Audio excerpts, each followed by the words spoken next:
Hi everyone, welcome back to my channel, Luxury Beauty. My name's DaniB. This is my week 5 blepharoplasty update.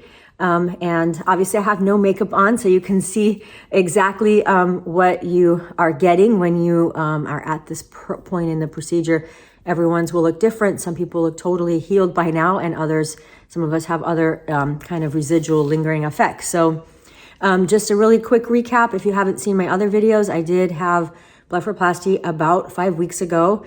No, actually 5 weeks ago. And I had a kind of a grow or some sort of lump in my upper eyelid, which turned out to be migrated filler. They thought it was a lacrimal gland or a tear duct that had fallen, but that was not the case.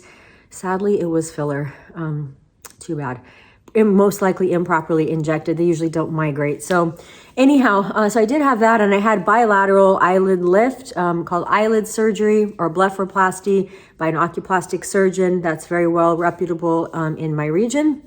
And so I did see her last week for a couple of different suggestions from her, and some of you may be experiencing this yourself. I have one incision line, this one here. See if I can move in close. This one here, where it's pretty flat and pretty decent looking. And then at the end, it kind of feathers out and gets, it has a little bit of a lip. It feels like two pieces of tissue folded over together, which it is, but you can feel it and it hasn't flattened and it's red. On this side, the whole thing is raised, not flattened and red. So if I can get in close and you can see what that looks like. So you don't really see it at all when I have my eyes open. In fact, my ex-husband said he hasn't seen my eyes look this open since I was in my 20s. So that was a nice thing to hear. But although it also means it looked bad the last 20 years. So that's not good. But in any case, the incision lines are just healing unevenly. It's not uncommon, but it is frustrating. So I asked her if we should inject cortisone into this one, and she said she injects it all day long, but she would not recommend doing it this time because it will heal. And she said it's just the skin remodeling underneath the incision line, that what I'm feeling is on the outside, but it's really happening on the inside. And I'm sure that's the case. It's what I've read as well. But it is frustrating when one of them lays pretty flat and you can put makeup on without any pain, and one of them is pretty irritated and you cannot easily put makeup on, and it's raised as well. Now, I can definitely say that it's improved in the last 2 weeks. That's a good sign, obviously.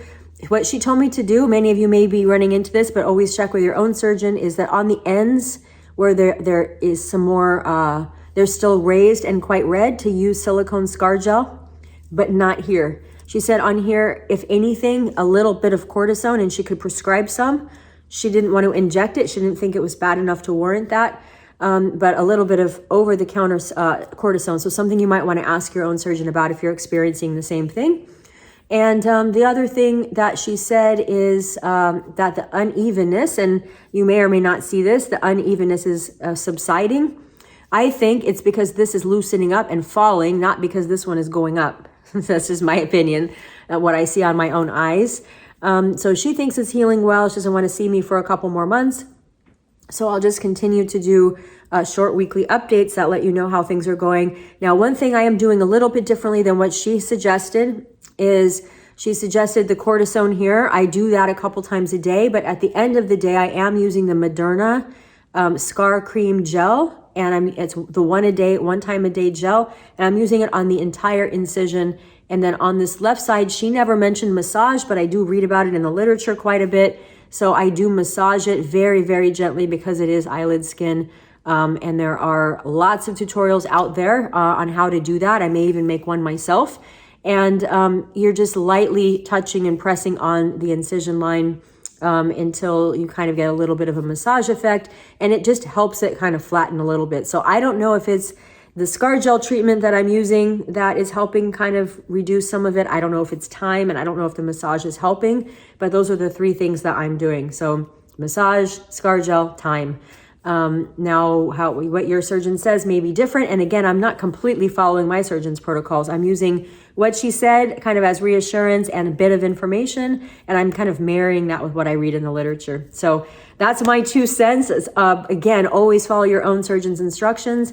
This is just what how I'm choosing to treat it myself. I am going to be leaving for a short time, but I'm hoping that by the time I record my week 6 video, I can tell you that this is mostly flat.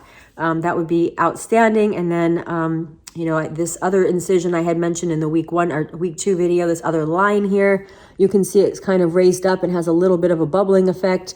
That is relatively new. That just started, the bubbling effect on the inside corner. I know that getting little bumps along a blepharoplasty scar is not that uncommon, so I haven't even asked her about it, and I'm not too worried about it unless it gets worse or does not resolve in the next week or 2. So that's where I'm at. I hope this helps those of you in recovery at week 5. And if you find this video interesting or other ones that you may find helpful, please subscribe to my channel and click the notifications icon, and you'll be notified when I upload new content. Thank you so much.